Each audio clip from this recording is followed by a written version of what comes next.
Red vs. Blue is the most iconic web series amongst the Halo community and fanbase. The popular web series appeals to a large audience with an innovative form that builds and breaks conventional usage of form.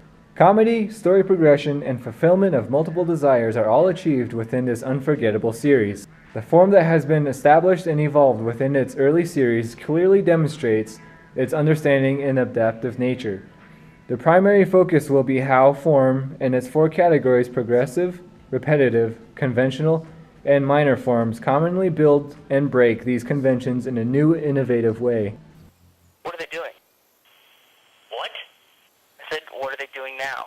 God damn, I'm getting so sick of answering that question. You have a fucking rifle, I can't see shit. Don't bitch at me because I'm not going to just sit up here and play with my... Form is defined in the book Critical Media Studies as an arousing and fulfillment of desires, leading a reader to anticipate another part and to be gratified by a sequence. Form is the creation and satisfaction of desire. Simply put, good form is about creating and satisfying desire in an anticipated manner. However, bad form is created when it fails to fulfill desires and satisfaction. Comedy, drama, and action are criteria that are sought out by the audience. The criteria is met through Red vs. Blue's innovative form, satisfying the desires that the audience craves through its own underlying intentions. I am a true motherfucking warrior.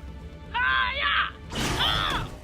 Season 1 delivered good form that produced a series of well-balanced episodes of comedic drama, action, and story progression. In the first episode, Why Are We Here?, the audience is introduced to the characters Griff, Simmons, Church, Tucker, and Sarge, as well as the location of Blood Gulch and its iconic Red Team versus Blue Team dilemma. To follow conventional norms, every story needs to start with addressing the problem, introduction of characters, and the setting in order to satisfy the audience. However, with Red vs. Blue, the mold is broken in a new and innovative way that still meets the audience's cravings, but with an unexpected twist. The Reds and Blues don't kill each other even when presented with multiple chances to do so. The characters themselves would rather do anything else rather than kill the other team. The story progresses and builds up the characters, setting, and problems while avoiding its primary objective. Together. I'm sorry, I thought we were going to be fighting here. Son of a bitch! Round 1. Felix. God, you're a fucking tool.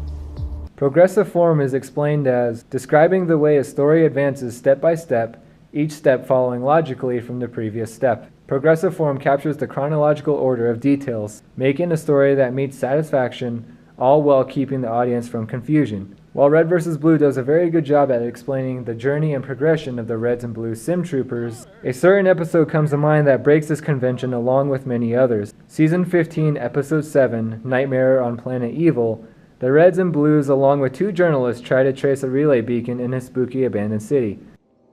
Quiet. There's something out there. Is it Church? No, something in the shadows. Something evil. The parody of a scary movie episode turns out to be Tucker receiving child support payments for a class action lawsuit for a collection of new mothers on Chorus. The last thing that the audience was ever expecting happened illogically but made sense when referenced to the past episode.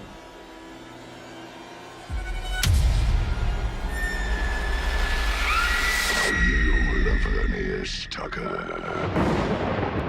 What did you do? Oh, look, it's that guy. I'm going to kill you, you son of a bitch! Lavernius Tucker. That's gonna be the last fucking name you ever say. Now come get some! No violence.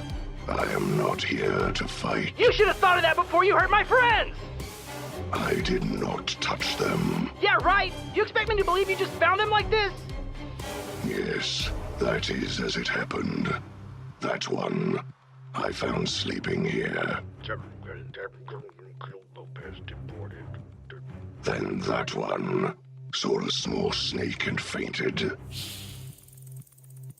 Then that one, I believe, is playing dead. Is the bad man gone yet? I did not come here to hurt anyone. I only came to serve. Who do you serve? I serve Lavernius Tucker. Are you he?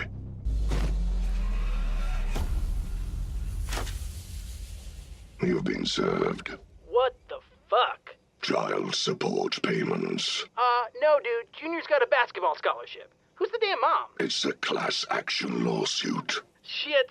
From a collection of new mothers on Chorus, they are demanding recompense for the sons and daughters you sired before you fled. The temple?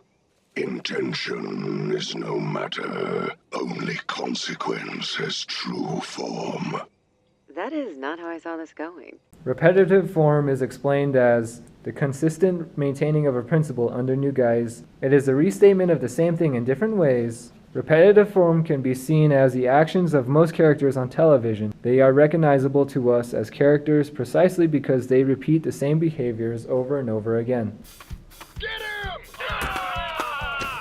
Aim for the jugular! Ow! The jugular! Ow! Punch him in the goddamn throat! Red vs. Blue establishes and develops multiple different characters with distinct personalities through repetitive forms such as Sarge, Simmons, Griff, Donut, Church, Caboose, and Tucker. This is even applied to very small details that are built up, then changed or referenced later on in the series. In every season, Church always has the sniper rifle but never learns how to use the rifle effectively. In Season 6, Episode 8, Church and Washington are trying to capture the meta, and Church fires a shot. This situation is particularly funny because Church is very excited he hit his target, only to be shut down by Wash's comment.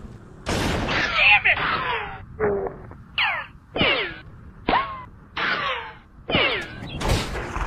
I got it! Yes! Did you see that? What a shot! I'm awesome! It only counts if you call it! Oh, bullshit, dude! Conventional form is an appeal of text. One way of classifying media text is according to the structural and aesthetic conventions they share. This form is similar to genre as it categorizes the appeal of text according to its structure and aesthetic conventions. Red vs. Blue establishes early on the type of conventional form they want to produce. By focusing on comedic drama and action, they create a conventional form in which to follow that will help them classify its structure and aesthetics.